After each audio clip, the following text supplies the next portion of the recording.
I thought those facts were incredibly impressive, but I don't think they're as impressive as the queen of all things showbizy and gossip. Who can it be? The one and only Keturah King, looking resplendent in pink. More resplendent than the new gates for the Panama Canal. Well, thank you very much, Juliet. I have to compliment you first thing in the morning. I love it. It puts me in such a good mood for the rest of the day. It does, because you know what, on the subject of resplendent, you were talking to somebody who is very resplendent as well. In fact, we were talking about her yesterday, because she's actually got a concert coming up, a one-off special in London tomorrow. It's so special. It's the EFG Jazz Festival, and it takes place Friday the 14th of November at the South Bank Centre in London. Now, we're talking, of course, about Grammy Award-winning musician Angélique Kidjo. She will be performing with support from Nigerian musician Asha and also French-Cuban twin Zebeyi. So I spoke with her a couple of days ago about, you know, what she thought about, you know, music, traditional African music, and effectively what she had, why she wrote her book. You know, she has a new book out, Spirit Rising, and it was phenomenal to be able to speak with such a marvellous woman. OK, well, let's hear what she had to say. Let's. Hi, Angelique. Thank you so much for sitting down with the Rise News. Thanks for having me, Katia. You're very welcome. Now, you recently launched your new book, Spirit Rising. What were your motivations for writing or documenting your life? Well, I did not first want to write my memoir. I wanted to write a recipe book. And when my management had an appointment with HarperCollins and myself, they said, we are much more interested about your journey, the story of your life, coming from Africa and selling out Carnegie Hall. Your journey was amazing. I mean, what was it like for you fleeing from Benin to Paris? Well, it was stressful, scary, because it just would take 1 second for me not to end up in jail, not in Paris. And I was lucky enough on my way to find people that helped me through to get to that plane and to leave.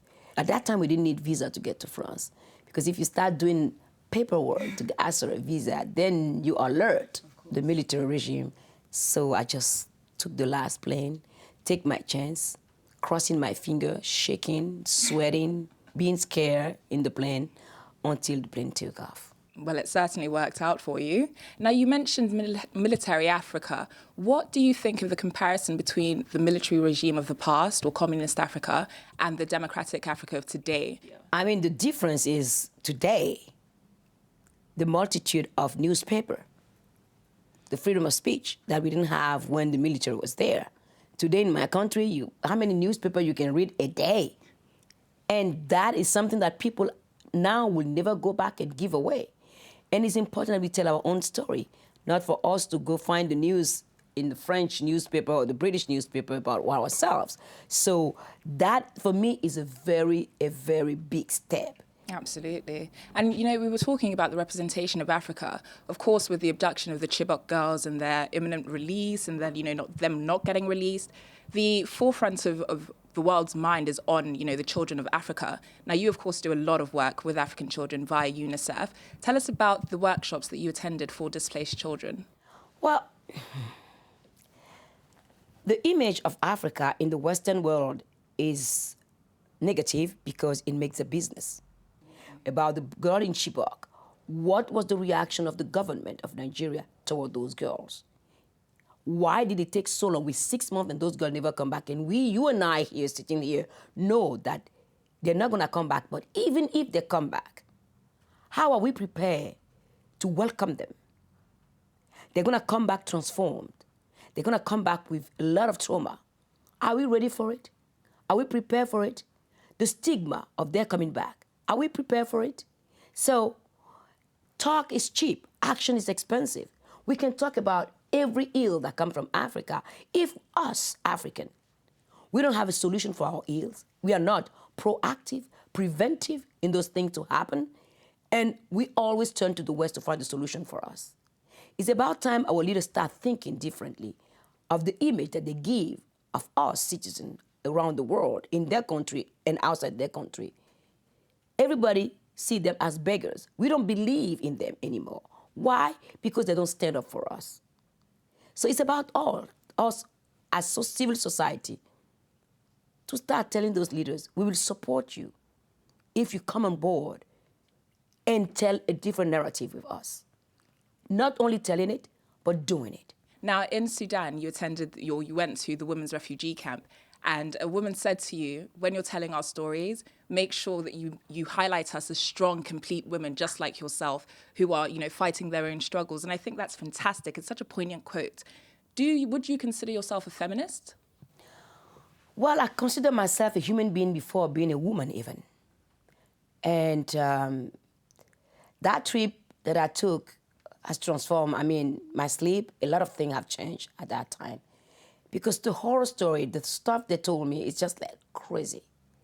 Yet, they make sure that before we leave that camp in Chad, for us not to go back there and talk on their behalf, calling them victims. Because they say we are not victims. We are human beings. We have horrible thing that happens to us. It happens to everybody. All we want is to be able to go back in safety and security, to raise our children, to put food on the table, to send our kids to school, and come back to some normalcy. That is a right to every single human being on this planet. Well, you are Angelique Kidjo, and you are definitely an original. You'll be performing at the South Bank Centre Royal Festival Hall on the 14th of November as part of the EFG London Jazz Festival. And you'll be joined by Nigerian singer Asha, as well as Mike King's Collective. And your support will come from the French, Caribbean, or Cuban twins, rather, Ibeyi. Tell us a little bit about that. What can we expect? Well, it's going to be interesting because it's the new generation, and yet we are all from the vein of Africa. The Ibeyi's father is from Cuba. He used to work with Arakere. Arakere was deep down rooted in African music. And they have it in them. Their mother makes sure that their cultural African heritage is still well alive. Ibeyi is Ibeji, basically twins. So that's what it is. You see, when I was in Salvador de Bahia, I was at Canterbury ceremony. They were singing in Yoruba, and they don't understand anything they're singing. And I was sitting there listening to it. It's the same thing in Cuba when they do Santeria. For me, Africa have been more respected outside of Africa. And it means that something is done wrong in our society where our young kids don't have enough pride in themselves to be there. Asha, the first time I met Asha was a couple of years back, 2005, I think, in Namibia. No, Malawi, in Malawi. I always mix up those two. Malawi, and they asked me if she can open for me. I said, of course. And from that moment on, listening to the way she writes songs, the way she plays the guitar, the way she sings, I'm like, watch out. This is the next generation coming that is absolutely on top of the game. We have more of them in Africa. We, you as TV, me as an artist, on this side of the world, we have to reach out. We have to represent and show the world what we have in store for them. Thank you so much for sitting with the Rise News, Angelique Kidjo. It's been a pleasure. Same for me. She sounds like a really nice lady, actually. She is marvellous. I mean, she's such a warm and welcoming person. I had so much fun with her. It was amazing. Because she sounds a little bit formidable because of that reputation, everything that she's done. But you know what's so funny? Peter Gabriel actually introduced her on stage once and said, now introducing the woman who eats men for dinner.